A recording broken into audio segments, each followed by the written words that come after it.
Hello students, welcome back to my channel physics समझो। तो student, आज के इस वीडियो में हम लोग एससी वर्मा बुक के एक्सरसाइज का क्वेश्चन नंबर 30 डिस्कस करने वाले हैं। ठीक है, तो चलिए फिर स्टार्ट करते हैं। तो देखिए, क्वेश्चन कह रहा है a particle a having a charge of 2 × 10⁻⁻⁶ coulomb and a mass of 100 kg is placed at the bottom of a smooth inclined plane of inclination 30 degree. तो सबसे पहले हम लोग एक इंक्लाइंड प्लेन फॉर्म करते हैं। ठीक है, ये हमारा इंक्लाइंड प्लेन है और यहाँ पे इसके बॉटम पे एक पार्टिकल है ए। ठीक, और इस पे जो चार्ज है वो कितना गिवन है, 2 × 10⁻⁻⁶ कूलम, और इसका जो मास है वो कितना है, 100 ग्राम है। यानी इसको केजी में कन्वर्ट करेंगे तो 1000 से क्या करना पड़ेगा, डिवाइड करना पड़ेगा। ठीक है, यानी 10⁻⁻1 केजी। Clear student? अब देखिए आगे बोल रहा है, और अच्छा एंगल ऑफ इंक्लिनेशन भी दिया हुआ है, कितना है, 30 डिग्री है। आगे बोल रहा है where should another particle be, यानी एक दूसरा पार्टिकल है बी, उसको कहां पे रखें, है ना, having same charge and mass, और उसपे जो चार्ज है वो कितना है, सेम ही है। यानी जितना चार्ज ए के पास होता है चार्ज बी के पास भी है, मास भी दोनों का सेम ही है। Be placed on the incline so that it may remain in equilibrium. अब हो रहा है कि सेकंड पार्टिकल जो हमारा बी है उसको इस इंक्लाइन प्लेन में कहां पे रखें, तो मान ले रहे यहाँ पे रख रहे हैं किसको, बी को। ठीक है, अब बोल रहा है कि ये जो बी है इसको हम कितने दूरी पे, है ना, क्या बोल रहा है, वेयर शुड, यानी मान ले रहे यहाँ से यहाँ का जो डिस्टेंस है वो कितना है, आर है, जिसको आर डिस्टेंस पे यहाँ पे रखे हुए हैं। अब बोल रहे मैं रिमेंस इन इक्विलिब्रियम, कि उसको इक्विलिब्रियम में आ जाए। इक्विलिब्रियम का मतलब उस पे एफ नेट जो वो क्या हो जाए, जीरो हो जाए। क्लियर? तो देखिए इसको कितना डिस्टेंस पे रखे हुए हैं, आर डिस्टेंस पे, मान ले रहे हैं कि आर डिस्टेंस पे रखेंगे तो उस पे जो एफ नेट होगा वो जीरो हो जाएगा। तो सबसे पहले देखिए इस पे जो फोर्स लगेगा, यहाँ पे भी चार्ज क्यू है और यहाँ पे भी चार्ज क्यू है, तो ये क्यू क्यू दोनों सेम चार्ज है, तो क्या करेगा, रिपेल करेगा। इस पे जो फोर्स लगेगा वो एफ किधर लगेगा, इस डायरेक्शन में लगेगा, है ना, ये हमारा क्या हो गया, एफ रिपल्सिव फोर्स। क्लियर?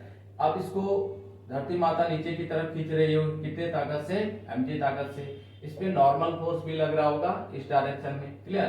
तो देखिए अब अगर इस mg को ब्रेक करेंगे तो एक हमारा कंपोनेंट इधर जाएगा और एक कंपोनेंट इधर होगा, तो इस कंपोनेंट का नाम कितना होगा, तो देखिए ये अगर 30 है तो ये भी कितना हो जाएगा, 30। तो इस कंपोनेंट का नाम हो जाएगा mg cos 30 डिग्री, और ये इस कंपोनेंट का नाम हो जाएगा mg sin 30 डिग्री। क्लियर? अब बोल रहा है इक्विलिब्रियम में, इसका मतलब है जो ये एफ है वो किसको बैलेंस कर रहा है, mg sin 30 डिग्री को। ठीक है, तो इन इक्विलिब्रियम तो क्या हो जाएगा, एफ बैलेंस करेगा किसको, mg sin 30 डिग्री को। क्लियर है?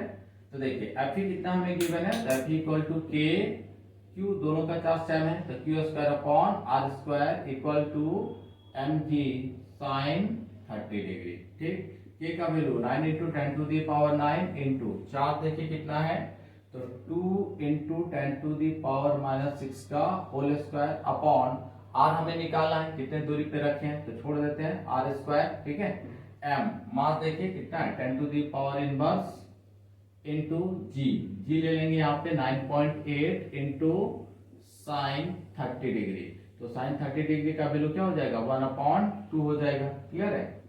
तो देखिए कुछ यहाँ पे कर सकते हैं, तो देखिए 9 × 10⁻9 इंटू 2 का स्क्वायर, तो 4 × 10⁻⁻12 upon R square equal to 10⁻⁻1 into 9.8 into 1/2। ठीक है, यहाँ से ये कट जाएगा तो 11 हो जाएगा यहाँ पे। तो यहाँ पे 9 का 4 से करेंगे 36 इंटू 10⁻। अब देखिए 9 प्लस में और 11 माइनस में, तो क्या हो जाएगा, -2 upon R square equal to 9.8 upon 2, तो कट जाएगा तो कितना मिलेगा, 4.9। ठीक, तो आगे बढ़ते हैं, 36 into 10⁻⁻2 upon R square equal to हो गया आपका 4.9। ठीक ना, तो आर स्क्वायर अगर हम लोग लिखेंगे तो इसको यहाँ पे ले आते हैं डिवाइड में, तो 36 इंटू 10⁻⁻2 अपॉन 4.9। अब यहाँ से अगर हम लोग पॉइंट हटाएंगे तो आर स्क्वायर इक्वल टू क्या हो जाएगा, 360 इंटू 10⁻2 अपॉन 49। तो आर तो रूट में ले लेते हैं, ठीक है। 360 इंटू 10⁻²/2 जब इसको डिवाइड करेंगे तो यहाँ पे मिलेगा 7 3 4 6 इंटू 10⁻², ये पॉइंट में आएगा, ठीक है।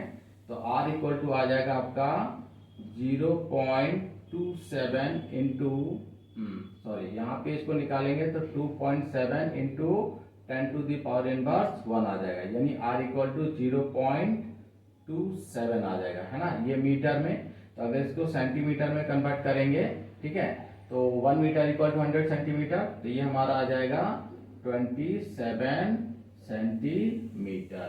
Clear student?